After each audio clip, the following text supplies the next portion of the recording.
If you're one of those people that actually tries to have conversations once they're already in the bathroom stall, like actually dropping a deuce, you need to stop. Seriously, just stay quiet. Do what it is that you gotta do. I think we should actually invent a cone of silence, like from the movie Get Smart. That way, these people aren't allowed to communicate with anybody outside of their stall. Like, just do what it is that you gotta do, take care of business, and then maybe continue or start a conversation. I don't know, just spitballing. Anyways, all jokes aside, in today's video, I thought we would just essentially have a big giant session of pure speculation. That's all we're going to do here. Some of these entries will have a little bit of rumors attached to them. They'll have, maybe some leaks here and there, but for the most part, this is somewhat of a wish list. As I said, some of these may have some validity to them, but for the most part, it's just me joshing around. I have to clarify that because people don't like when I use certain keywords for my videos. So there you guys have it. It's just speculation, what we could potentially see in 2025 from the Marvel Legends line, and that's exactly what this is. So let's get straight into it. Let's start off with the first line, or probably the most talked about line at this particular moment, and that is the Maximum Marvel Legends line.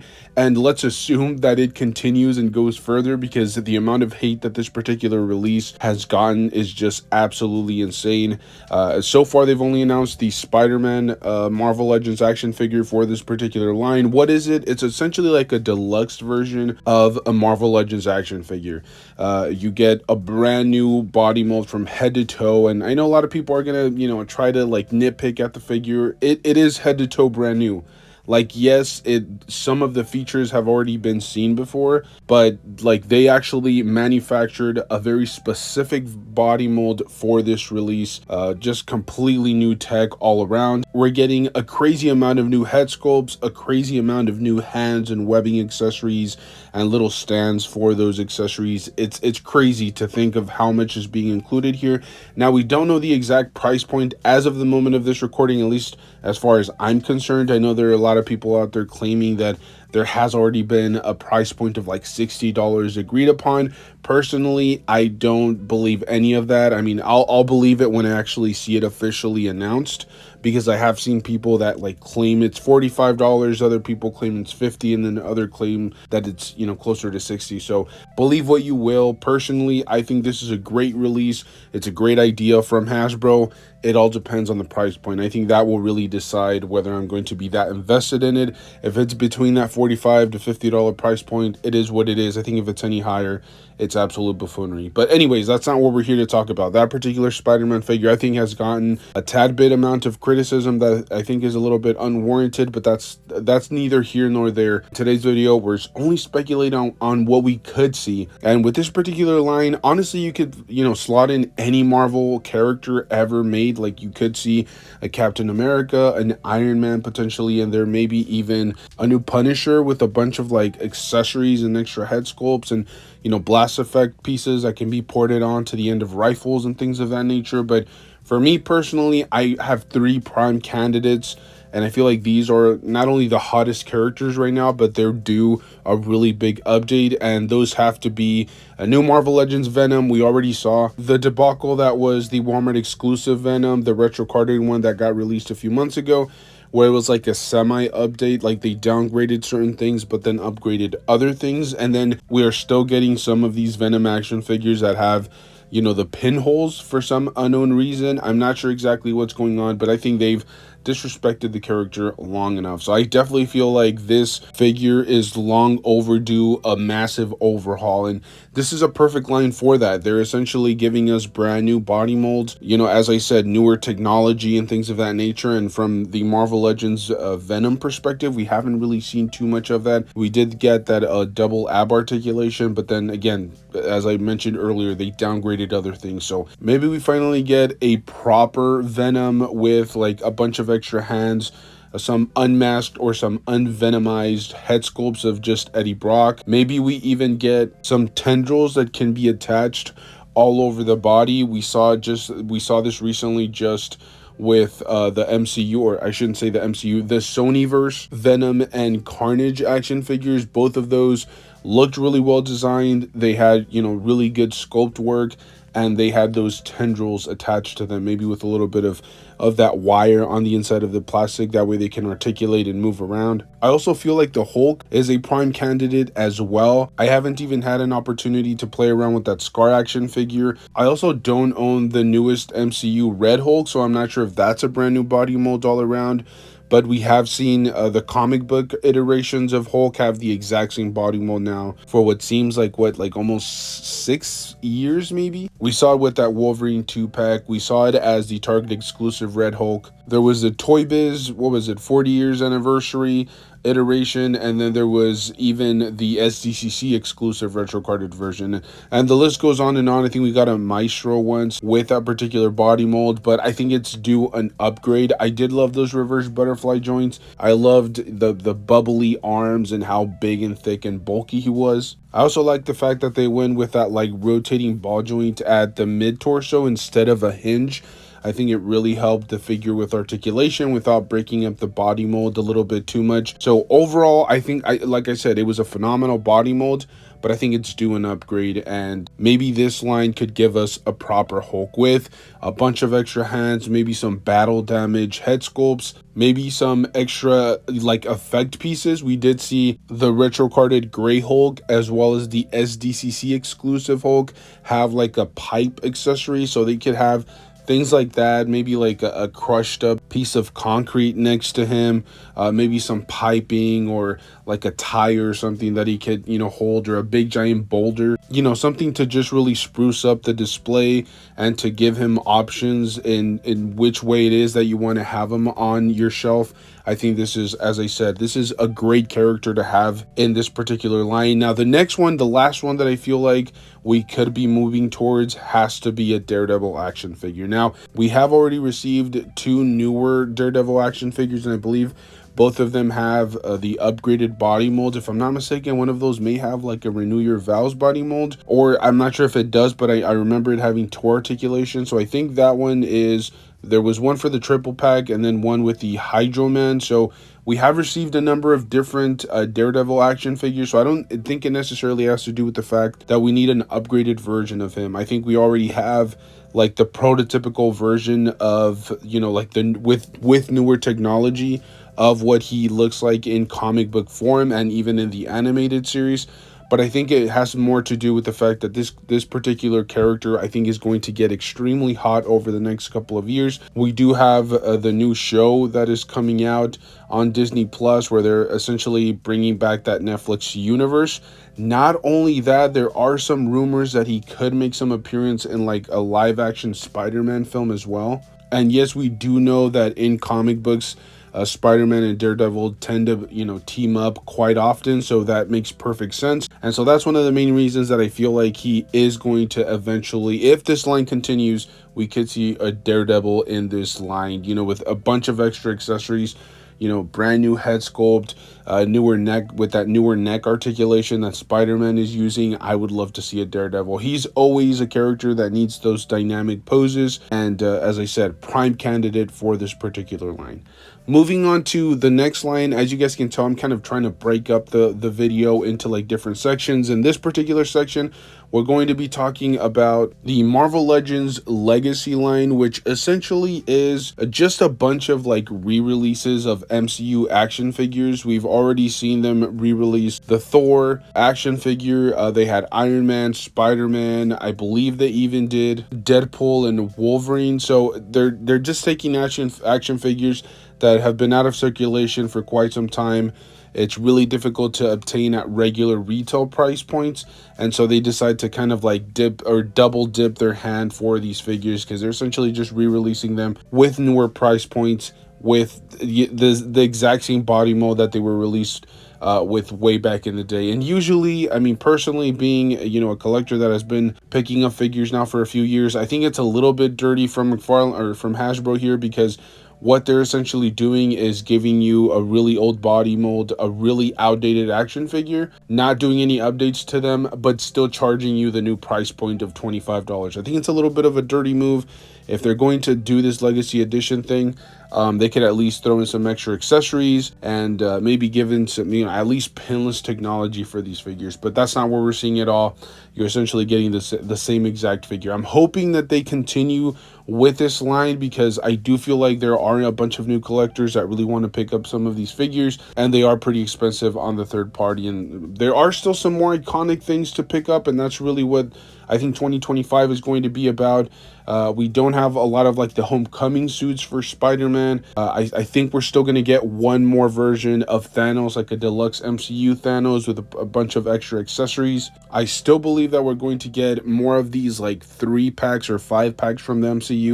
We already saw the Guardians of the Galaxy pack not too long ago. They could go back, because I believe that one was for the original film. They could do a Guardians of the Galaxy 5-pack for the second film, or maybe even the third film.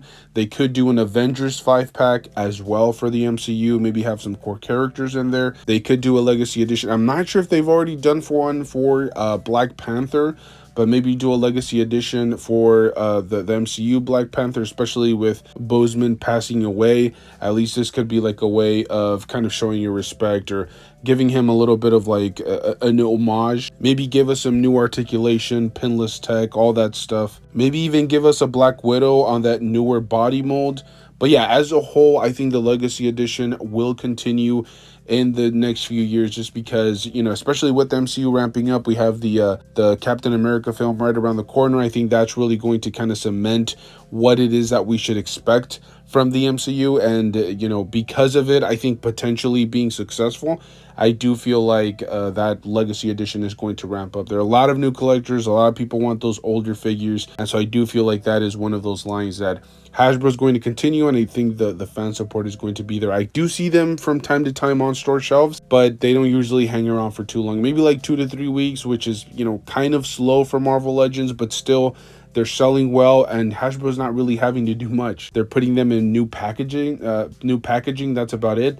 But the body mold is the same, same head sculpt, same accessories sometimes, and so they're low effort, low risk, and their profit margins are probably through the roof because they're not having to do anything too crazy to them. Now moving on to the deluxe side of things, what action figures could we see from the Marvel Legends line in a deluxe format? Well, I've often floated this around, but and I would love to see like a symbiotic deluxe action figure, whether it's Carnage maybe with like an unmasked Cassidy head sculpt with a bunch of like extra tendril accessories that can be ported onto the body, or potentially some like a bunch of extra symbiotic weapons that can be ported onto the hands. You could do the exact same thing with a new Venom action figure, maybe a Lasher, a Riot, an Agony. Again, the list just goes on and on, but I would love to see something like this. You could reuse some of the tendrils or some of the symbiotic weapon accessories. You just like use different plastic, for Carnage, obviously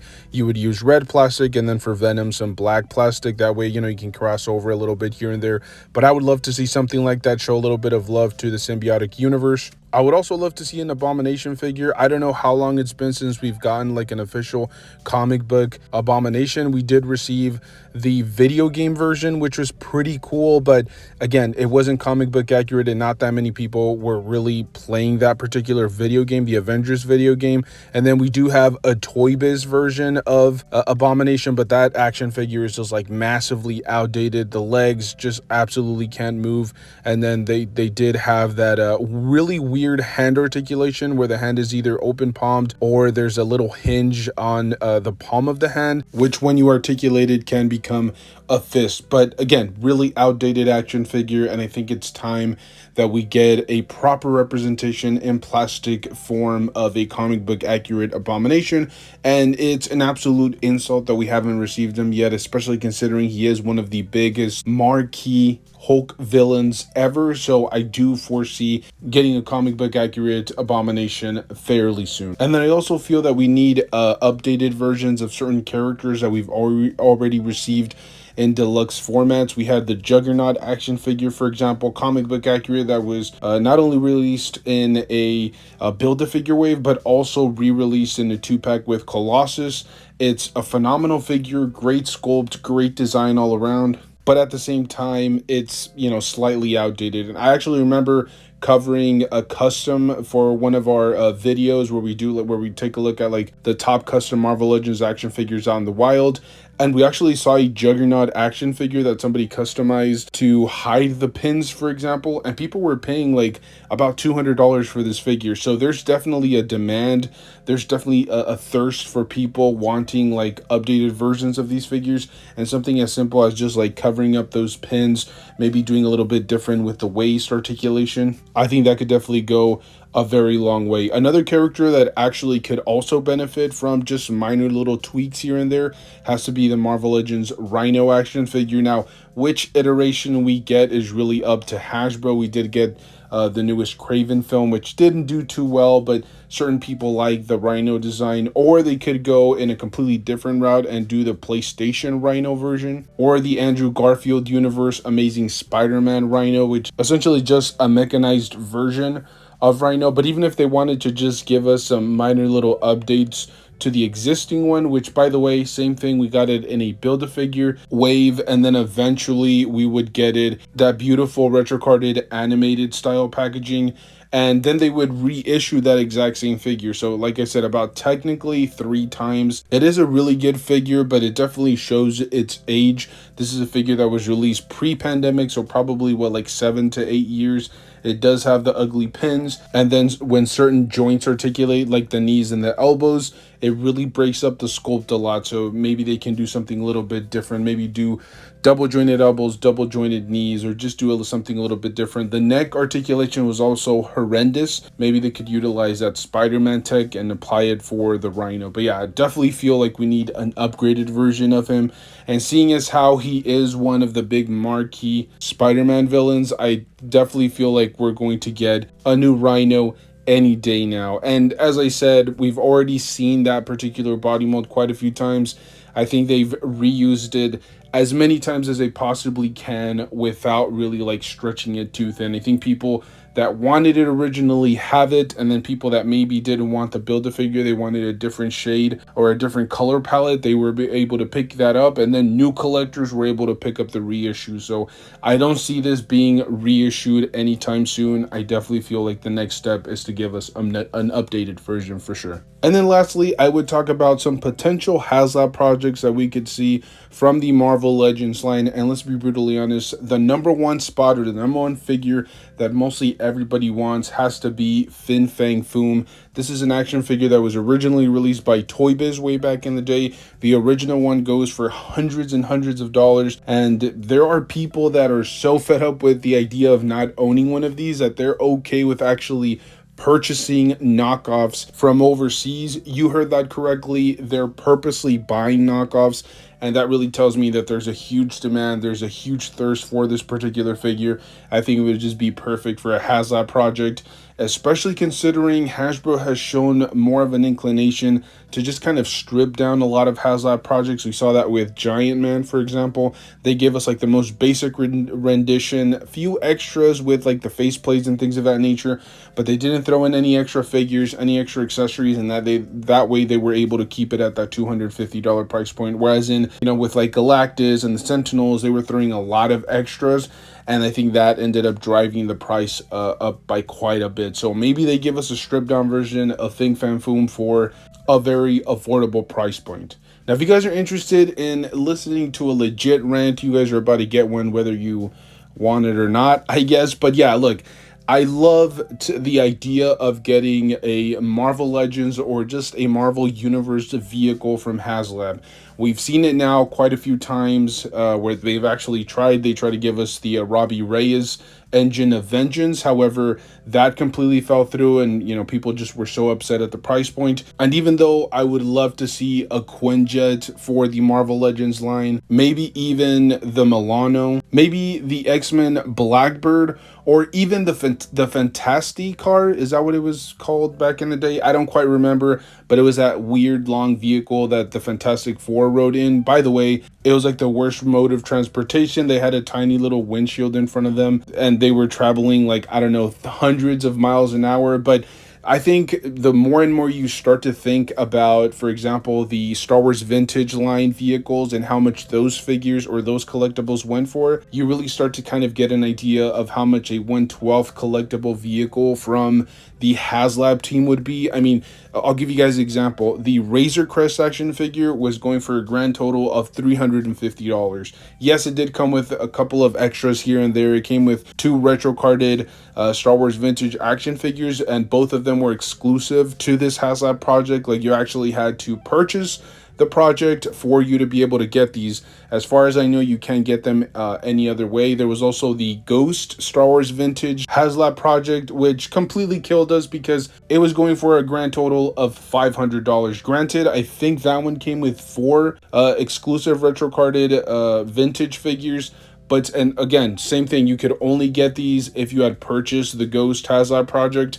But even then, let's say even if you strip down the vehicle, you took away the retro carded figures, it was still quite a price point. And so doing the math here, you're paying anywhere from $350 to about $500 for a 3 3/4 collectible vehicle. You can only imagine how much you would pay for a 1/12 scale collectible vehicle. Let's just assume that you're doing like for example, the Quinjet that doesn't have like two stories to it. I believe the Milano had like two sections. There was the area where you had like the cockpit area where everybody could sit and look out through the front of the ship. And then you had the lower area, I guess it was like the sleeping quarters. So I think Milano would be much, much bigger compared to like the Quinjet.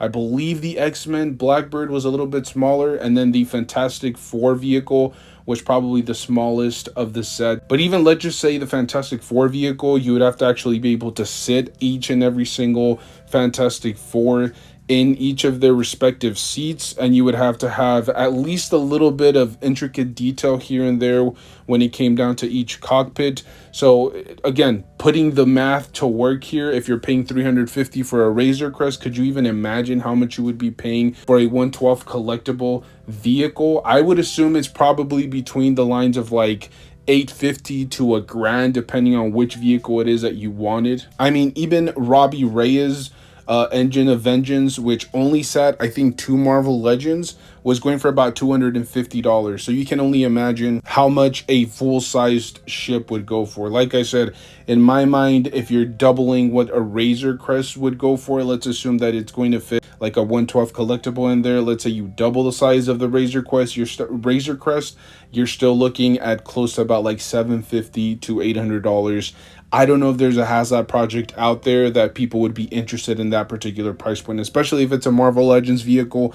For the most part, the Marvel Legends HasLab projects do very well. I think the Engine of Vengeance was the only one that kind of faltered. The Star Wars Black Series line, I think, has struggled a little bit more. But overall, I just don't see the vehicles for the Marvel Legends line ever being a thing in the HasLab project realm, just because, like I said, there's so much plastic, there's so much intricacy involved, and these things would just be massive. Not only would people not be interested in the vehicles because of the massive price point, but there may be some or quite a few collectors out there that it's not so much about the price, but it has more to do with the shelf space. These ships would be huge. They would take up a ton of space on your display, on your shelves, in your display cases. And so I just don't feel like that's something that Hasbro would ever have to factor in. I don't think that they're ever even going to put a project like this out there, but it's fun to speculate. That's what today's video is about. I would love to see a Marvel Legends HasLab project like that, somewhere along those lines, where you get maybe a Quinjet, the Fantastic Four vehicle, the Blackbird for the X-Men. It's fun to speculate. It's fun to think about what could potentially be coming down the pipeline, even if we know that the possibilities of them ever coming to fruition are probably less than slim. But as always, this is just my humble personal opinion. I'm very curious to see what each and every single one of you guys has to say. What Marvel Legends would you guys like to see in the foreseeable future? What HasLab project would you jizz over? What deluxe figure would you like to see? Would you like to see the Maximum Marvel Legends line continue, or are you completely jumping ship on it? I'm very curious to see what you guys have to say. Like I said, I try to condense the video as much as I possibly could, but I tend to ramble, I tend to rant. It's kind of my thing. But anyways, hopefully you guys enjoyed today's video. As always, if you guys enjoy this type of content, make sure to stay tuned. We do upload stuff like this pretty consistently. Stay safe out there, and as always, make sure to enjoy the hobby. That's the most important part of all this. Photograph them, pose them, just enjoy them. And as I mentioned earlier, make sure to stay tuned because we do have a ton of really good, amazing projects coming down the pipeline. And so make sure to stay tuned. You guys definitely don't want to miss out. Stay safe out there, and I'll see you guys in the next one.